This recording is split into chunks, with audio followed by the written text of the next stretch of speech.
every time the market goes up and down, you get a hedge. And that's actually called gamma. That is gamma. So for everybody who's using gamma and the JEX calculations and all those things, gamma is the act of delta changing. The formal definition is the second derivative. It's the second derivative of price with respect to the underlying. But really, all you need to remember is, oh, my delta changes, and that's good for me if I have the option, and that sucks if I'm short the option, because it should be obvious from what we just showed that the exact opposite math works for you if you're short this option, right? So if you were short this option and the market went from 580 to 600, so let's do this again. So if the market's at 580 and you're short the option, then to protect against it going up, because you're short a call, you need to, let's see here. So you're short the call option.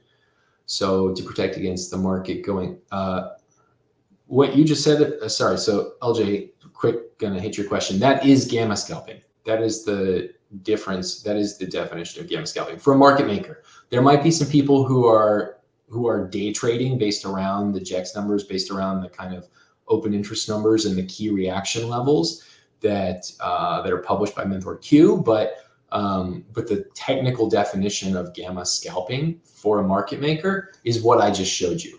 So when the market pops up, then when the market pops up, they sell futures, and when it falls back down, they buy futures, and they're doing that constantly.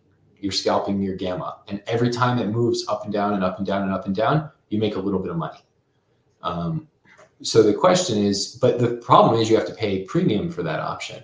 So market makers have or volatility traders, because you don't just have to be a market maker to do this. You can just bet on implied volatility without having a view on the underlying market. If you think so based on the implied volatility that you paid for the option, we can actually calculate a break even.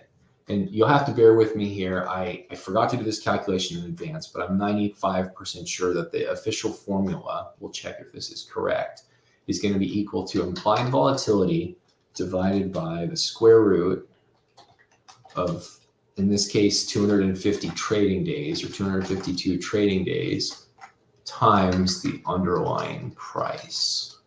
So for an at the money option with 22% implied vol, let's see if that looks right.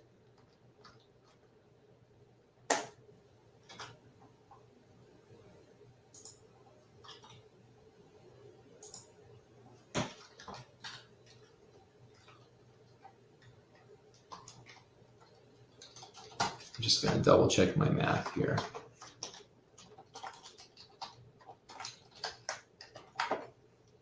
Yep.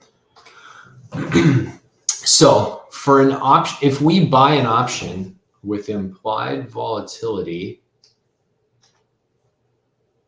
of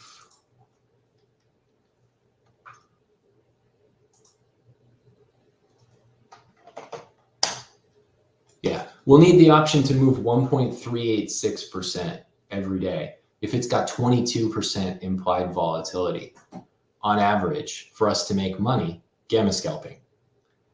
Because remember, the option premium is determined by the implied volatility. So all these other things are outside of our control. So if we buy this option with 22% implied volatility, i.e. we pay 23 cents for it, or sorry, 23 bucks for it, then we need this underlying to move 1.3% every day.